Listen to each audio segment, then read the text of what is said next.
Bom dia, um Bom dia lindo, dia. tá frio, Tá tá frio. frio, nós estamos aqui num frio, mas tá gostoso. Nós estamos lendo a carta aos Hebreus, nós vamos ler o capítulo 2. O capítulo 1 falou especificamente de quê? De que Jesus era superior aos anjos, né? E o capítulo 2 ele vai falar sobre o perigo da negligência, do entendimento do que está se pregando. A carta aos Hebreus é especificamente para judeus que se converteram ao cristianismo e agora, depois de convertidos, eles eram muito familiarizados com o Antigo Testamento e eles estão querendo retornar ao judaísmo e judaizar o Evangelho. Imagina você saindo de uma doutrina espírita. Aí você vai para dentro de uma igreja pentecostal, onde as pessoas fazem muita profecia, falam em línguas. Existe uma forte tendência de você querer fazer o que nós chamamos de sincretismo religioso, viver dentro da igreja o que você vivia no espiritismo. Então, eles saíram, por exemplo, na época do Velho Testamento, havia muitos espíritas, né? Saul, inclusive, foi consultar uma mulher espírita para chamar o espírito de Samuel para ele conversar com ele. Isso é muito perigoso e é disso que Paulo está falando. As pessoas creram em Jesus, ouviram o Evangelho. Jesus também era descendente de judeu, também era judeu. Como é que se fazia com as crianças? A gente falou ontem, as crianças judaicas, aos 6 anos de idade eram colocadas numa escola para aprender a Torá. Até os 10 anos de idade, elas tinham que ter decorado toda a Torá. Os melhores alunos, a nata, os que mais se destacavam, continuavam no estudo. Os outros voltavam para sua família e ia aprender a profissão dos pais e ia ajudar a família. Aqueles que ficavam, eles eram adotados por mestres da lei, né? Saduceus ou fariseus. Haviam, naquela época de Jesus, haviam 2 escolas, né? Dois mestres importantes, e uma era mais radical, a outra acreditava em ressurreição e a outra não, e eles tinham o quê? Um debate sobre a palavra. As crianças estudavam, então, os livros proféticos, dos profetas, né? Os históricos, os poéticos, para poder debater. Então, eles cresciam debatendo com os seus mestres a Escritura. Agora, a figura de Jesus. Deus trouxe Jesus, as pessoas creram em Jesus. Jesus também era um mestre da lei, também tinha os seus talmidins, os seus discípulos, né? Que eram os seus alunos que ele ensinava. E essa carta ao Hebreus vem explicando isso, que as pessoas acreditavam muito em anjos, porque Deus, através de anjos, governou o povo, né? Houveram o anjo que falou com Abraão, com Jacó, os anjos que lutaram na guerra, né? Teve um anjo que matou 185 mil inimigos. A gente vê a figura de anjos em todo o Velho Testamento. E agora ele fala, o Filho é superior aos anjos. E ele termina, ele fala assim, por exemplo, a quem Deus, por exemplo, disse, tu és meu filho? A qual anjo Deus disse, tu és meu filho, eu hoje te gerei? E ele termina o capítulo 1 dizendo, os anjos são apenas administradores enviados para nos servir. Amém. Servir aqueles que herdarão a salvação. Nós vamos herdar a salvação através de Jesus. E agora ele fala o perigo da negligência, ou seja, aquelas pessoas que estavam ouvindo ou dando ouvido a outra doutrina diferente da pregada, que é Jesus. Então vamos ler o capítulo 2. Presta atenção. Por isso, ele fala, porque eu expliquei tudo sobre os anjos e falei que Jesus é superior aos anjos, Por tudo isso que eu expliquei, porque os anjos são só administradores para nos servir, ó, por isso é preciso que prestemos maior atenção ao que temos ouvido, para que jamais nos desviemos. Porque se a mensagem transmitida por anjos provou a sua firmeza, tudo se cumpriu no Velho Testamento, e toda transgressão e desobediência recebeu a devida punição, ou seja, ó, se vocês não obedecerem, vai para o exílio, vai ser escravizado, não é? E não aconteceu tudo aquilo que os anjos, através dos profetas, falaram ao povo, e não houve o castigo pela desobediência, assim como no deserto o povo foi impedido de entrar na terra prometida, só 2 pessoas, Josué e Caleb, entraram na terra prometida, de mais de 1 milhão que saíram do Egito por causa da rebelião e da desobediência. Aí ele fala, por isso é preciso que prestemos maior atenção ao que temos ouvido, para que jamais nos desviemos, porque se a mensagem transmitida por anjos provou sua firmeza, e toda transgressão e desobediência recebeu a devida punição, como é que escaparemos se negligenciarmos tão grande salvação? Algumas pessoas, por talvez não prestarem atenção, por exemplo, pode colocar no veganismo a salvação. E isso é impossível de acontecer. A salvação é Cristo. Então não é o fato de você comer ou não comer carne que vai tornar você mais puro ou impuro. Paulo explicou isso, né? E a gente vê também outras pessoas, não é porque um fala em língua e o outro não fala, que um é melhor que o outro. São dons diferenciados. Abra o teu coração, abra o teu espírito, não se feche. Cuidado com o que está ouvindo, cuidado com o que você está interpretando, cuidado com o que está sendo colocado na sua mente, principalmente quem acredita em reencarnação. Ah, na próxima reencarnação eu pago. Não vai pagar não, vai para o inferno. A Bíblia fala que não tem outra chance, é nessa chance. Então presta atenção. Ó, se negligenciarmos tão grande salvação, que é Jesus Cristo, esta salvação, primeiramente anunciada pelo Senhor, foi-nos confirmada pelos que a ouviram. Jesus falou para os apóstolos, para os discípulos, ensinou, e os discípulos ensinaram, e chegou até nós aqui. Ó, Deus também deu testemunho dela por meio de sinais, maravilhas, diversos milagres, dons do Espírito Santo, distribuídos de acordo com a sua vontade. Cegos foram curados, leprosos foram curados, aleijados foram curados, né?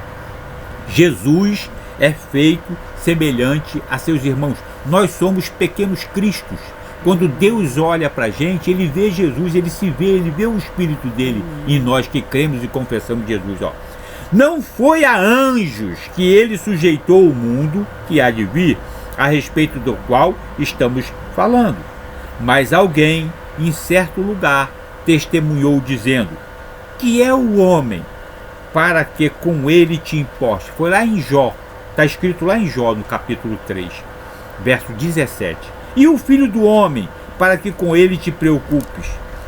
Tu o fizeste um pouco menor do que os anjos e o coroaste de glória e de honra. Jesus veio em carne, um pouco menor do que os anjos.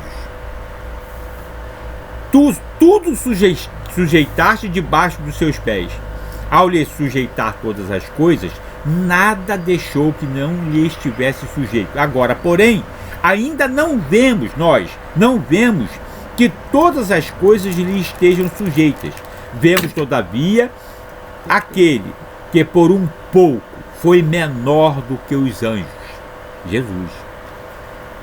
Jesus, coroado de honra e glória por ter sofrido a morte, para que pela graça de Deus, em favor de todos, experimentasse a morte.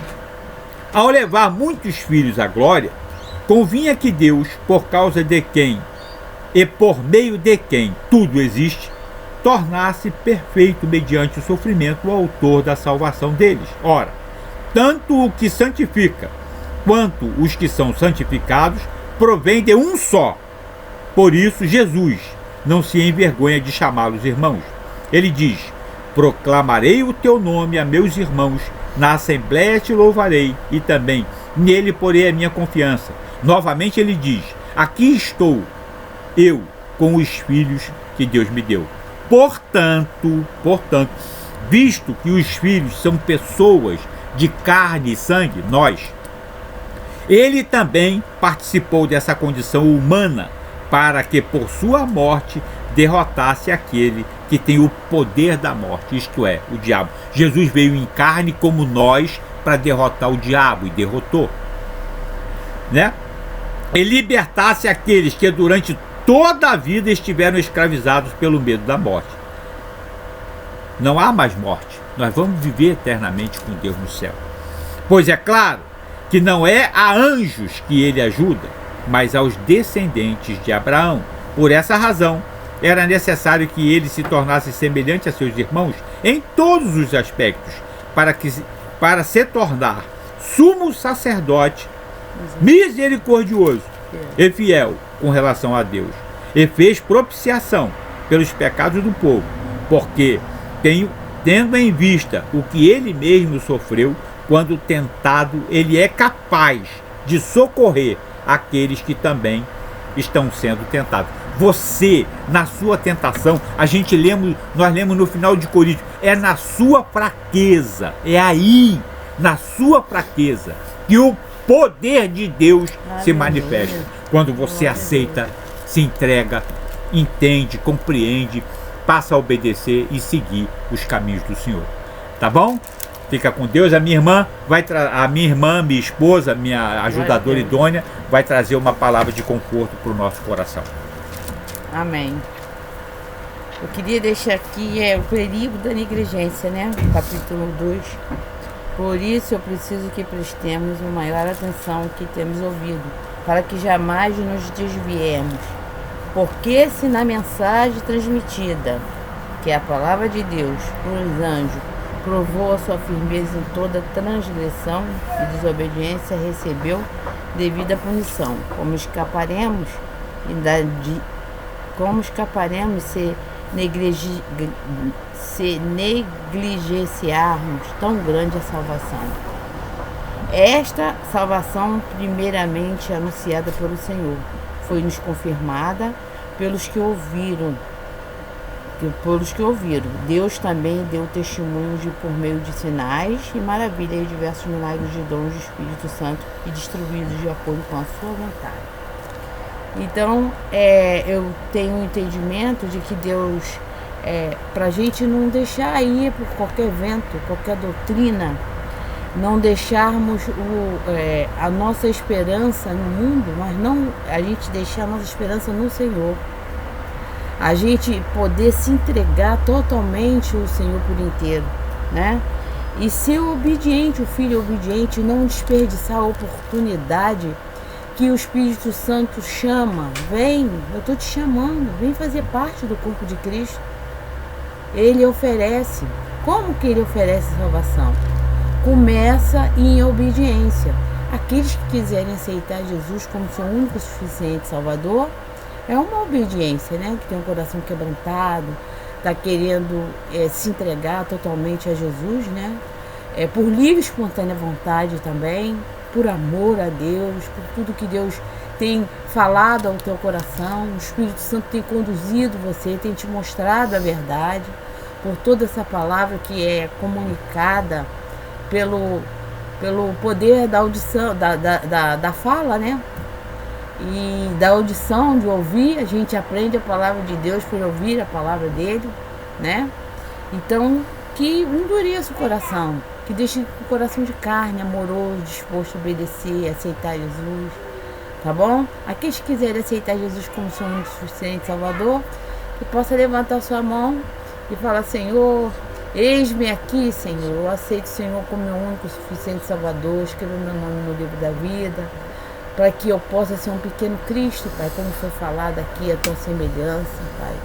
que eu possa também, Pai, propagar a Tua palavra. O Senhor fala para a gente poder levar a Tua palavra aos 4 cantos do mundo, Pai. Que a gente possa ser um pequeno Cristo e eu também posso fazer parte desse corpo, Pai. Assim eu te louvo e te agradeço pela sua oportunidade, Pai. E aqueles que não aceitaram o Senhor ainda como Senhor e Salvador, que o Senhor possa dar entendimento e discernimento pelo Teu Espírito, Pai, o que é a salvação. Assim eu te louvo e te agradeço, Pai, por tudo. Muito obrigado. Eu amo vocês, mas Jesus ama muito mais.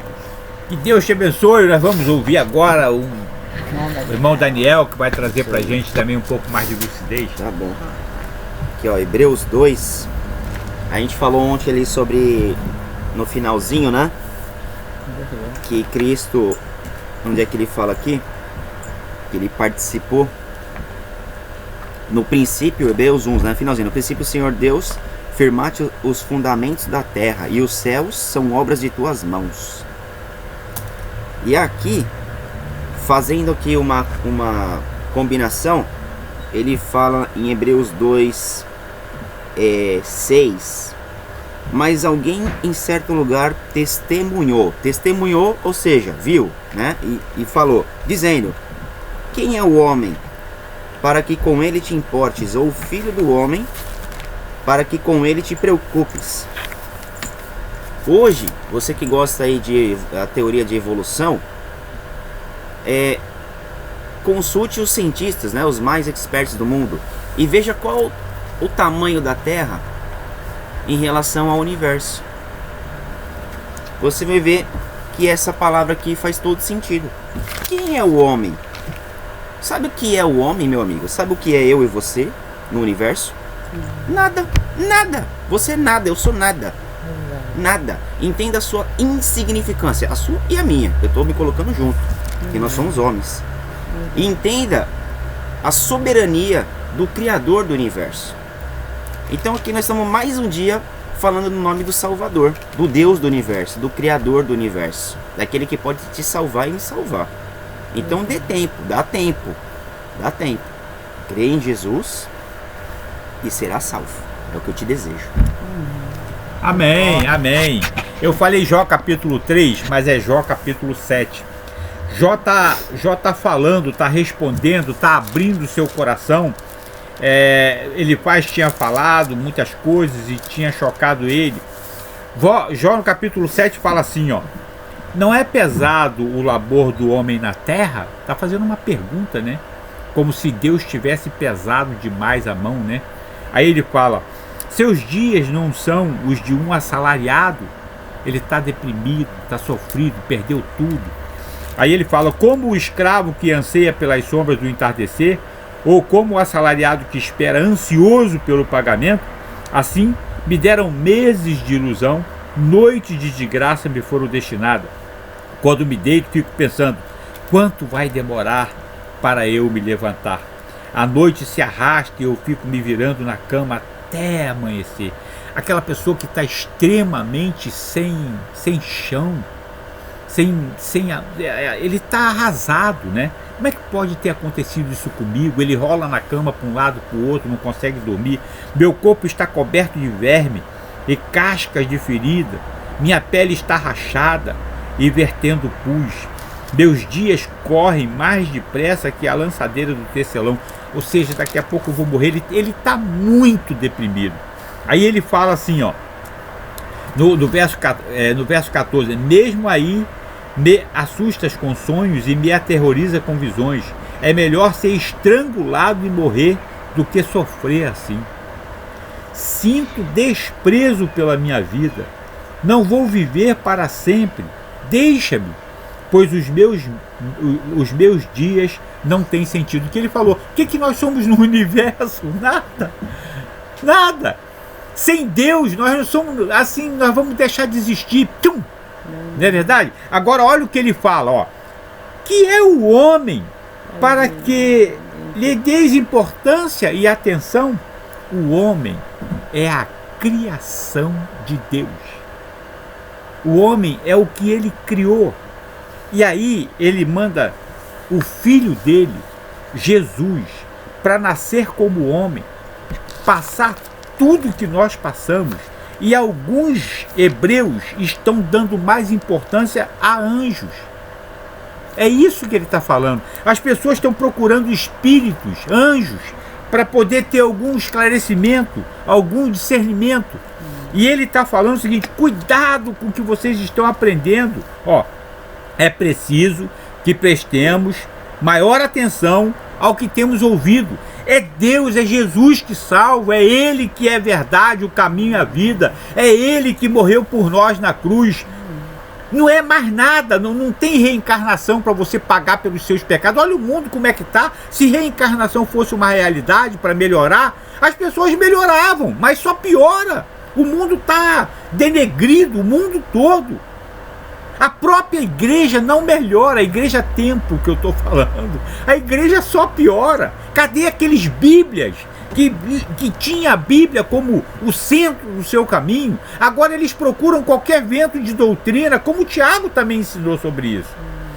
Que Deus possa falar ao teu espírito, chamar a sua atenção, chamar você para Ele, e que você possa ouvir o chamado do Espírito.